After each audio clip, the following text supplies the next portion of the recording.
자, 부활하신 주님께서 우리를 이 세상 가운데 보내셨습니다. 그런데 이 세상에 우리의 삶이 뭐예요? 한마디로 말하면 영적인 전쟁이라는 사실입니다. 그런데 너무나 많은 성도들이 내 삶이 영적인 전쟁이라는 사실을 머리로는 알고 있지만 의식하지 못하면서 살아가고 있습니다. 그러나 여러분, 이 영적인 전쟁은 가상이 아닌 실전입니다. 영적인 전쟁은 여러분이 의식하지 못하고 있을지라도 실제라고 하는 사실이죠. 여러분 혹시 꿈속에서 누구와 싸워본 적이 있습니까? 누구나 한 번쯤은 꿈속에서 친구라든지 아니면 지금의 남편과 아내 아니면 전혀 모르는 사람과 싸워본 적이 있을 것입니다. 근데 어떤 분들은요, 꿈속에서도 실제처럼 싸우는 분들이 있어요. 실제로 막 일어나서 치고 받고, 그래서 막 벽을 손으로 쳐서 그래서 벽이 깨지고 손에서 피가 나고 너무나 소리를 질러서 경찰이 출동하는 경우도 있습니다. 하지만 꿈에서 깨어나 보게 되면 어때요? 실제가 아닙니다.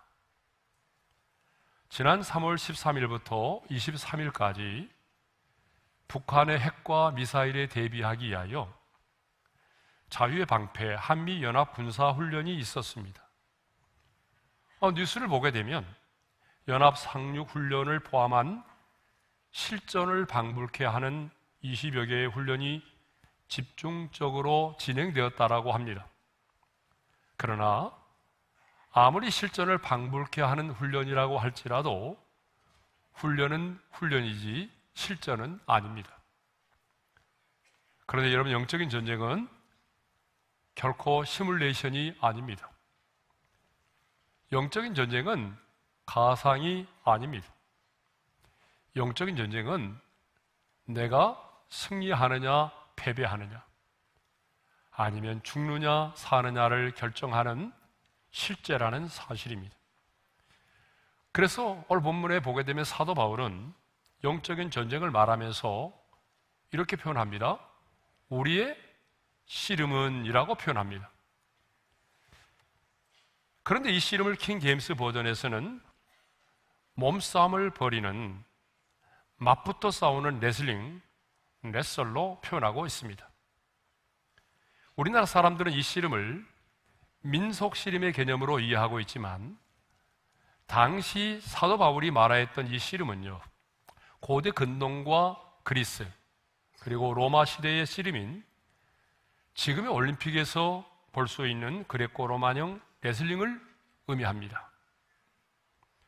올림픽 레슬링 경기를 관전해 보신 분은 아시겠지만 이 레슬링은요, 양 선수가 서로의 손을 부여잡고 상대방을 막 쓰러뜨리기 위해서 쉼없이 움직이면서 공격과 수비를 반복하죠.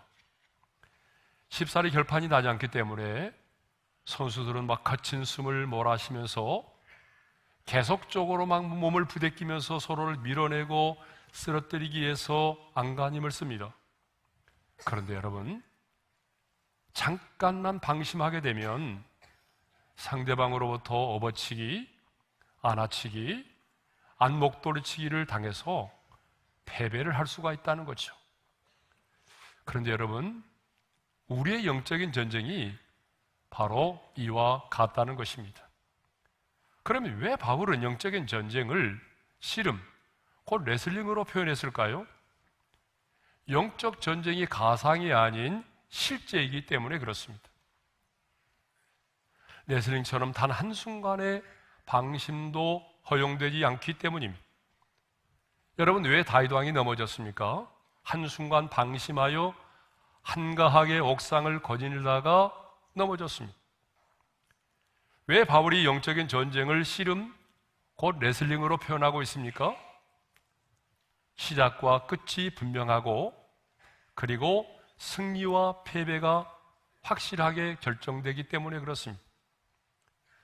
여러분, 우리의 영적 전쟁도 시작이 있고 끝이 있습니다.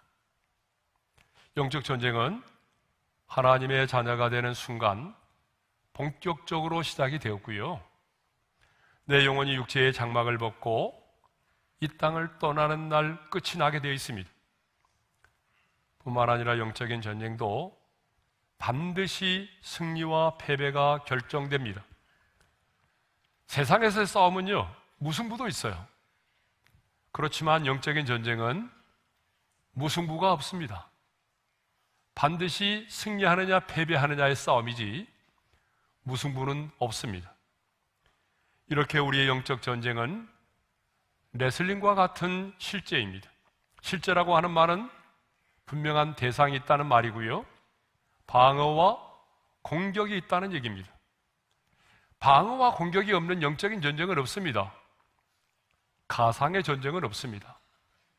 그래서 사도 바울은 우리의 주적인 마귀와 그를 따르는 하늘에 속한 악한 영들을 말하고 난 다음에 그들을 대적하기 위해서 하나님의 전신갑주를 입으라고 말했죠.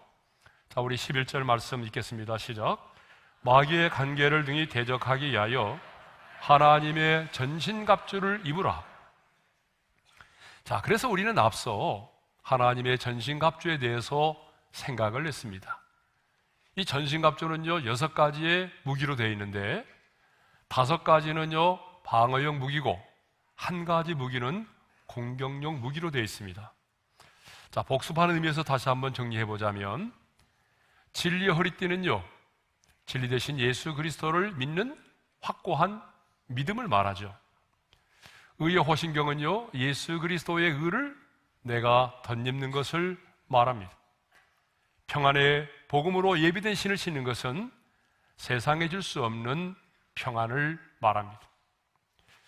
믿음의 방패는 사탄의 불화살을 막아낼 수 있는 믿음을 말하고요, 구원의 투구는 구원의 확신, 그리고 승리의 확신을 말하는 거죠. 성령의 검은 유일하게 공격용 무기인데 하나님의 말씀을 말합니다. 자, 이렇게 영적 전쟁에 필요한 전신갑주를 언급한 사도 바울은 18절에서 기도에 대하여 강조하고 있습니다. 자, 우리 18절의 말씀을 함께 읽겠습니다. 다 같이요. 모든 기도와 간구를 하되 항상 성령 안에서 기도하고 이를 위하여 깨어 구하기를 항상 힘쓰며 여러 성도를 위하여 구하라. 자, 여러분 18절을 보게 되면요, 기도와 관련된 말씀이 무려 한 절에 5번이나 나옵니다. 기도와 간구 2번 나오죠. 성령 안에서 기도하고 깨어 구하기를 항상 힘쓰며 여러 성도를 위하여 구하라. 여러분, 이 18절 한 절에 기도와 관련된 말씀이 5번이나 나옵니다. 왜 사도 바울은 하나님의 전신갑주를 말한 다음에 건요 기도에 대하여 언급했을까요? 아니, 왜 사도 바울은 기도가 그렇게도 중요함에도 불구하고 이 기도를 하나님의 전신갑주에 포함시키지 아니하고 전신갑주를 말하고 난 다음에 권리요 기도에 대하여 강조하고 있을까요? 그것은 기도를 통해서만이 전신갑주가 견고해지고 기도를 통해서만이 탁월하게 그 기능을 발휘할 수 있기 때문이라는 것입니다. 여러분, 그렇습니다. 아무리 최첨단의 무기로 무장되어 있다고 할지라도 그것을 사용할 수 있는 사람이 없다고 한다면 그 최첨단의 무기는 무용지물이 되고 말겠죠. 마찬가지로 하나님의 전신갑주로 무장되어 있다고 할지라도 그것을 사용할 수 있는 기도의 사람이 없다면 전신갑주는 아무 의미가 없는 것입니다. 그래서 폴 캐스라고 하는 사람은 이런 말을 했어요. 전신갑주의 각 부분은 무엇을 통해서 덧입혀진다고요? 기도를 통해서 덧입혀진다라고 했습니다. 자, 우리 한번 예를 들어 보겠습니다. 사탄이 불화살을 쏘아댈 때에 우리는 믿음의 방패로 그 불화살을 막아내야 합니다. 그런데 그 믿음이 언제 살아 역사하느냐라고 하는 거죠. 바로 기도할 때입니다. 기도를 통하여 하나님과의 친밀함을 갖게 될 때에 살아 역사하는 믿음을 갖게 되고, 그 살아 역사하는 믿음을 통해서 우리는 사탄의 불화살을 막아낼 수가 있는 것입니다. 또 성령의 검, 곧 하나님의 말씀 역시 기도하는 자의 손에 들려질 때에 무딘 검이 아니라 예리한 검이 돼서 허공을 치지 않고 정확하게 마귀를 대적하고 사탄의 경관인을 무너뜨릴 수가 있는 것입니다. 그러므로 여러분, 영적인 전쟁에서 기도는 너무나 중요합니다. 왜냐하면 아무리 우리가 전신갑주로 무장을 하였다고 할지라도 기도하지 않으면 그 무기들이 제대로 사용될 수가 없기 때문이죠. 여러분, 예수님의 제자들을 보십시오. 그들은요, 예수님과 함께 먹고 자고 생활하면서 예수님으로부터 말씀을 직접 가르침을 받았습니다.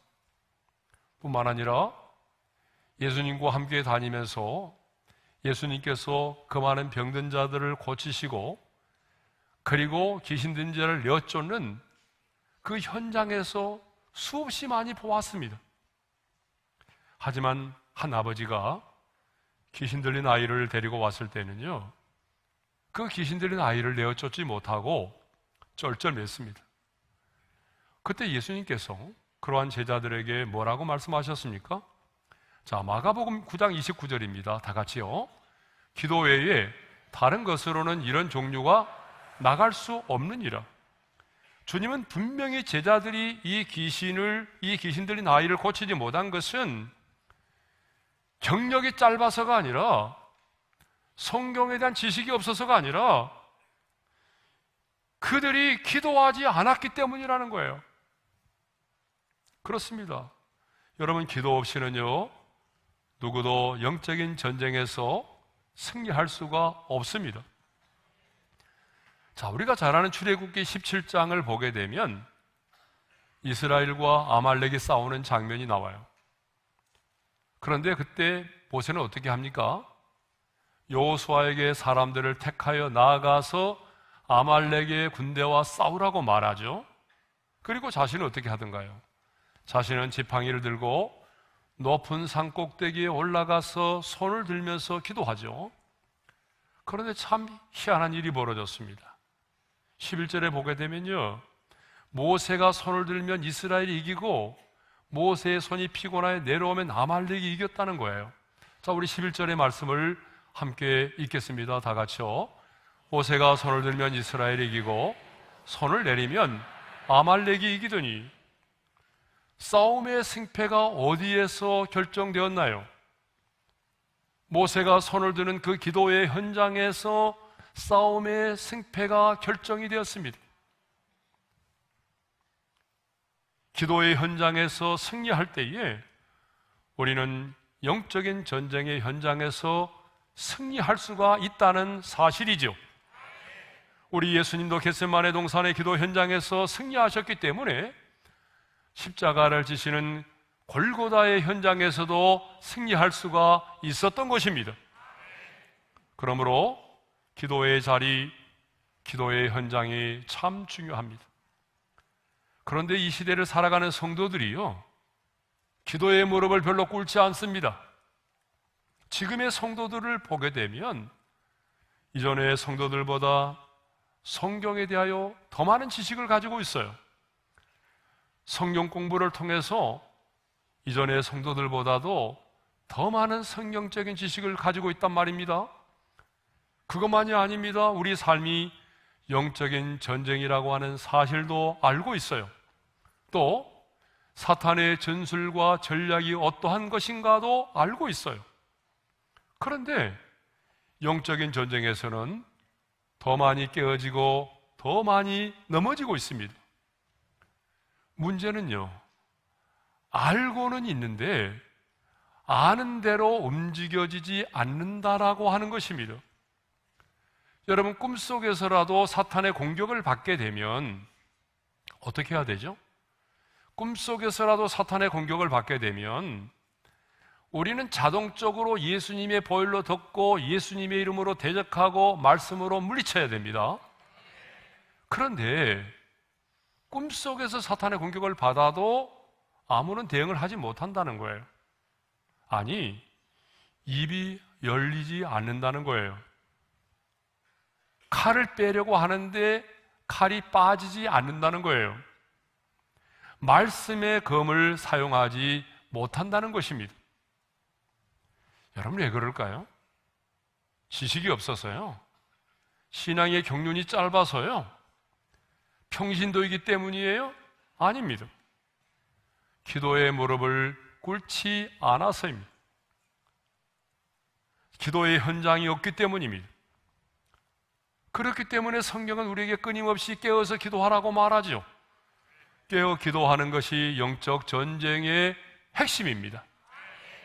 여러분, 사실 한국 교회의 영적 DNA는 기도입니다. 그래서 한국 교회 성도들은요, 어려운 일이 생기면 가장 먼저 금식하면서 기도했습니다. 어떤 어려운 일이 생기면 산이 올라서 나무 뿌리를 뽑을 듯이 힘있게 밤을 새우며 부르짖어 기도했습니다. 기도에 그냥 승부를 걸었어요. 그런데 언제부터인가 여러분, 기도의 간절함이 사라졌어요. 기도의 현장이 사라졌습니다. 부르짖어 기도하는 사람이 별로 없어요. 금요 기도회가 한국 교회 안에 너무나 빠른 속도로 사라져가고 있습니다. 여러분, 예전에는요, 아무리 작은 교회도 금요 기도회가 있었어요. 그런데 지금 한국 교회를 보십시오. 금요 기도회를 하는 교회가 몇 교회나 될까요? 정말 우리 교회는 그래도 정말 감사하게도 지금도 많을 때는 2,000여 분, 아니면은 적게는 1,700여 분이 나와서 금요일에 기도하고 있어요. 너무 감사해요. 예? 그래서 많은 교회들이 자기 교회 금요기도 안 하고 우리 교회 금요기도회를 라이브로 함께하고 있더라고요. 예? 뭐라고 말은 못하겠지만 그래서는 안 됩니다. 자기 교회에서 해야죠. 예? 사탄의 전략은요, 기도를 방해하고 막는 것입니다. 그래서 우리가 기도하려고 하게 되면 무슨 수를 써서라도 기도를 막으려고 하는 게 사탄의 전략입니다. 바자회 해도 괜찮습니다. 마귀 입장에서. 봉사활동 하라고 합니다. 심지어는 성경 공부도 하라고 해요. 그런데 무엇을 막던가요? 기도는 막으려고 해요. 그게 바로 사탄의 전략입니다.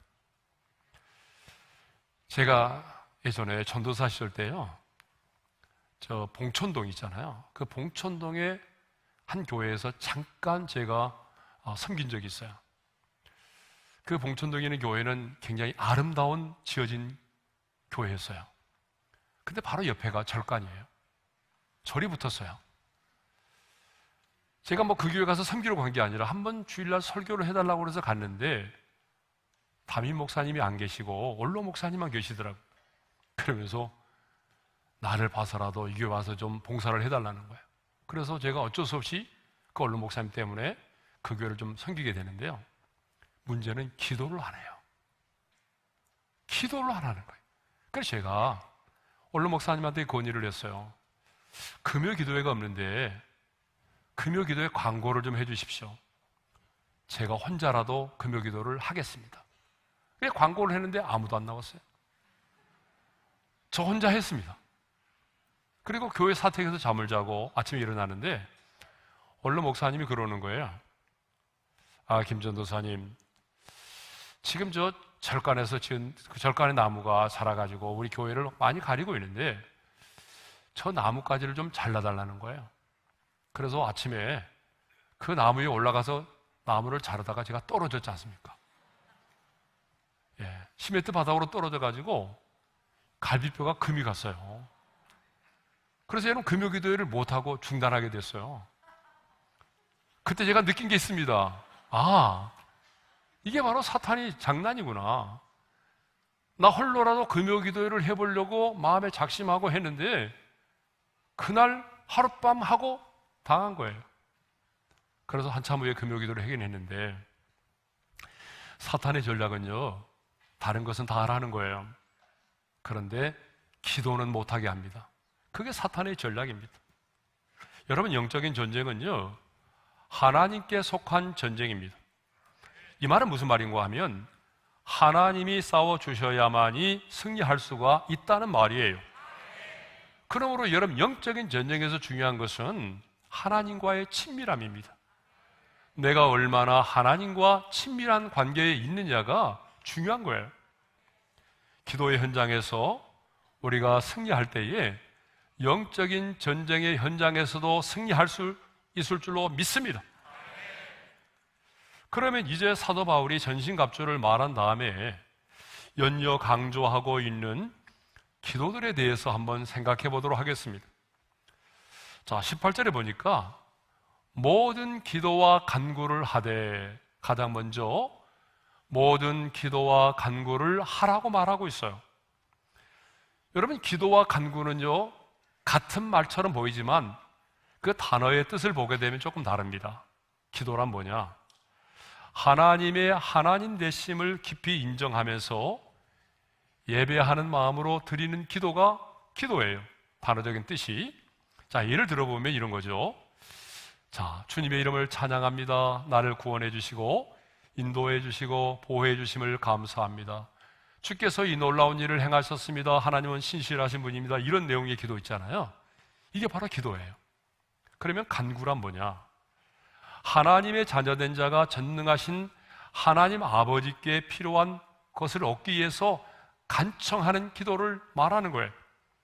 뭐 예를 들면 이런 거죠. 내 힘으로 이 전쟁에서 승리할 수 없습니다. 주님 도와주십시오. 주님 나보다 앞서 행하시며 나를 위해 싸워주십시오. 나를 시험에 들지 않게 해주시고 내게 새 힘을 공급하여 주십시오. 뭐 이런 내용의 기도 있잖아요. 이런 것들이 바로 간청의 기도라는 거예요. 그런데 여러분, 이 영적인 전쟁에서는, 이 영적인 전쟁에서 우리가 승리하려면 이 기도와 간구가 다 필요하다는 거예요. 왜냐하면 우리가 이 기도를 통해서는 하나님과의 깊은 관계를 가질 수가 있고 친밀함을 가질 수 있고, 간구를 통해서는 하나님께로부터 필요한 것들을 우리가 공급받을 수 있기 때문에 그렇습니다. 그러니까 영적인 전쟁에는 기도와 간구가 다 필요한 거예요. 그런데 말씀을 묵상하다 보니까 그냥 기도와 간구를 하라고 되어 있지 않고요, 그 앞에 모든이라는 관형사가 붙었어요. 그렇죠? 모든 기도와 간구를 하라는 거예요. 왜 기도와 간구에 앞서서 바울은 모든이라고 하는 말을 사용했을까요? 그것은 이렇습니다. 사탄의 공격 루트가 그만큼 다양하고 광범위하기 때문에 그렇습니다. 그러므로 그 사탄의 다양한 공격 루트를 막아내기 위해서는요, 우리의 기도 역시 굉장히 다양하고 그 지경이 넓혀져야 한다는 것입니다. 사실 기도 생활을 깊이 해보신 분은 아시겠지만 기도는요, 하면 할수록 기도의 내용이 많아집니다. 그렇죠? 기도를 안 하는 사람은요, 5분도 하기가 힘들어요. 기도를 안 하는 사람은 5분도 못하고 3분도 못해요. 그래서 주기도만 하고 있어요. 그런 분들이 얼마나 많아요. 근데 기도는요, 하면 할수록 기도할 내용이 많아집니다. 그리고 기도의 내용도 보게 되면 굉장히 다양하고 광범위합니다. 그래서 기도하는 사람들은요, 뉴스를 보다가도 기도하게 됩니다. 여러분 그러지 않아요? 뉴스를 보면서도 어떤 참상이 보인다든지 안타까운 사실이 보여지면 기도하게 됩니다. 그렇죠? 여러분 주보를 딱 교회에 와서 펼쳐보잖아요. 주보를 보면서도 기도하게 돼요. 오늘 말씀을 전하는 목회자를 위해서 기도하게 되고, 지난주에 이런 새 가족이 등록했는데 하나님 우리 위해서 믿음의 뿌리를 잘 내리고 정착하게 해주세요라고 기도하게 됩니다. 그리고 내일부터는 또 3월 리조이스가 진행되군요. 또 기도하게 되죠. 오늘 저녁에는 목사님이 춘천에 가서 설교하신다는데 또 기도하게 되겠죠. 이렇게 주보를 봐도 기도의 사람은 기도를 하게 된다는 거예요. 여러분 그렇지 않아요? 기도하지 않은 사람은 이런 행사가 있는구만, 이렇게만 생각하는 거죠. 그러나 기도의 사람은요, 그것을 보는 순간에 그것이 기도의 제목이 되는 겁니다. 우리는 선교사님을 위해서 기도해야 되고, 북한의 동포를 위해서도 기도해야 되고, 난민들을 위해서도 기도해야 되고, 다음 세대를 위해서도 기도를 해야 됩니다. 나와 내 가족만을 위해서가 아니라 함께 신앙생활을 하고 있는 여러 성도들을 위해서도 기도해야 됩니다. 그래서 오늘 보면 18절에도 이런 말씀이 있어요. 여러 성도를 위하여 구하라.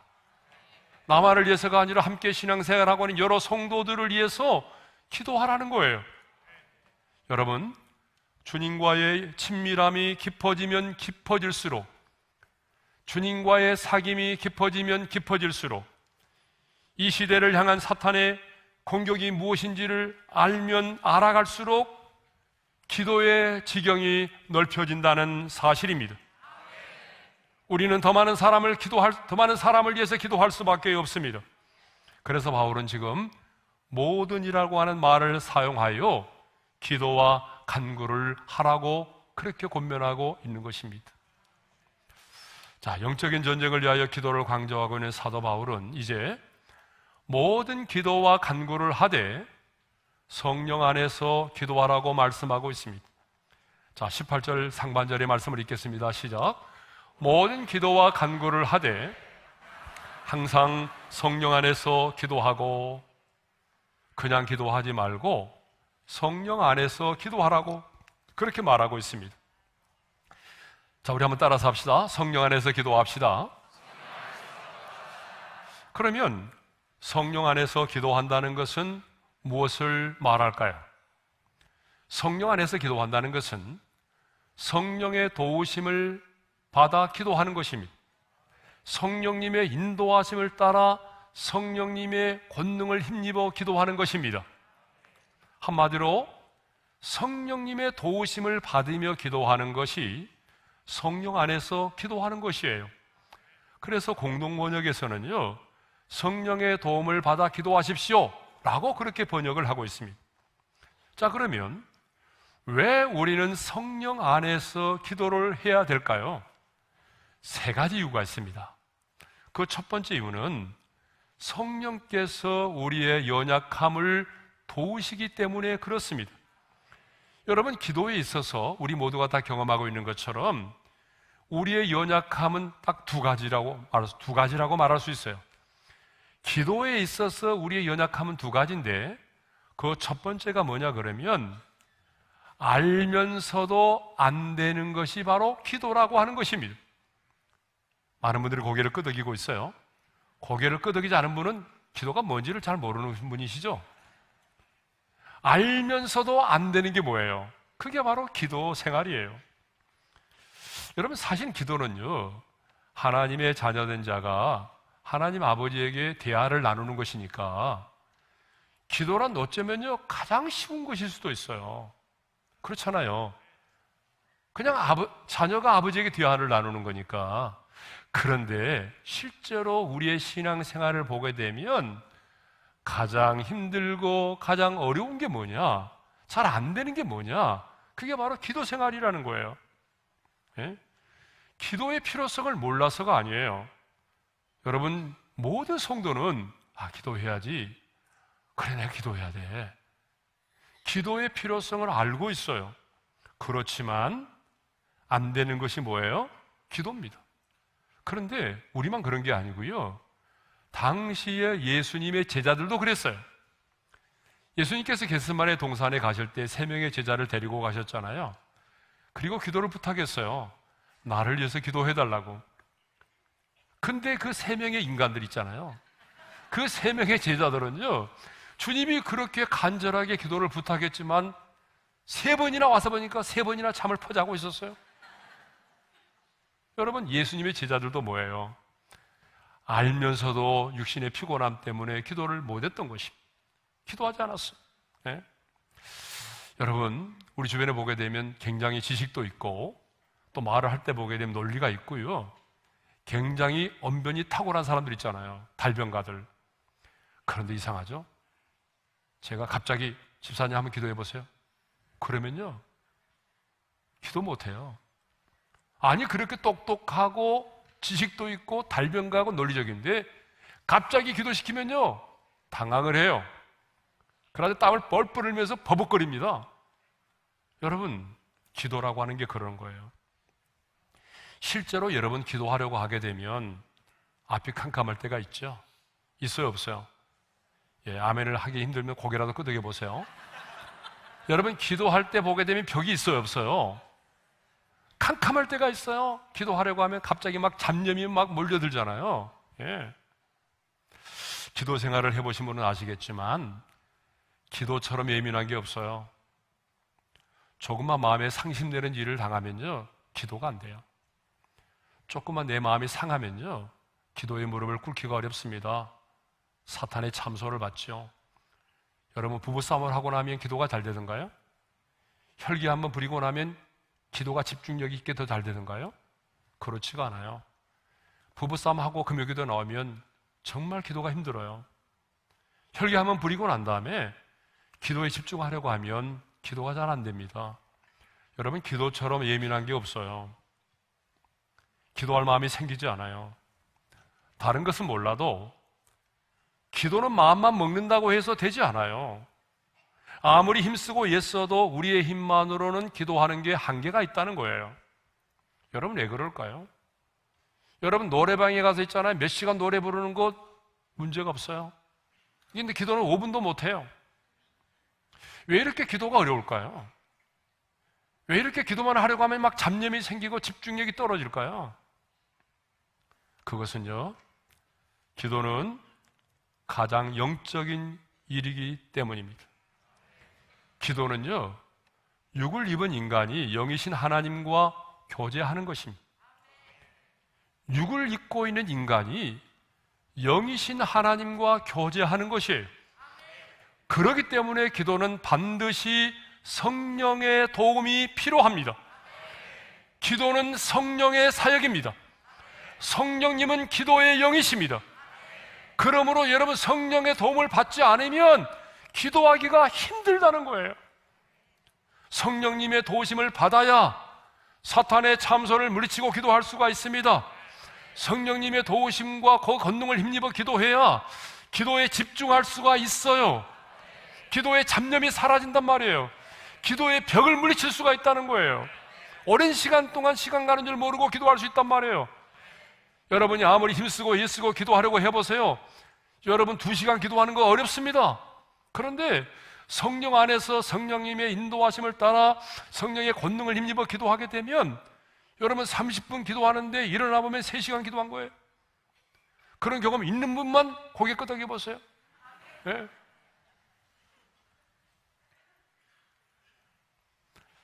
그래서 성령님은 늘 우리의 기도를 도우신다는 거예요. 자, 2번째로 기도에 대한 우리 연약함이 또 있는데 뭐냐면 마땅히 구해야 할 것을 구하지 못한다는 게 이게 바로 우리 연약함이에요. 자, 로마서 8장 26절의 말씀을 읽겠습니다. 다 같이요. 이와 같이 성령도 우리 연약함을 도우시나니 우리는 마땅히 기도할 바를 알지 못하나 오직 성령이 말할 수 없는 탄식으로 우리를 위하여 친히 간구하시느니라. 사실 우리는요, 마땅히 구해야 할 것들을 구하지 못하고 자신의 탐욕과 욕심만을 위해서 기도할 때가 참 많아요. 그러니까 우리 주님께서 보실 때에 주님이 원하시는 것들을 구하지 못하고 주님이 원하지 않는 것들을 구할 때가 많이 있다는 얘기죠. 이것이 바로 우리의 영적인 기도의 연약함입니다. 그런데 기도의 영이신 성령께서 말할 수 없는 탄식으로 우리를 위하여 친히 간구하심으로 우리를 도와주신다는 거예요. 예?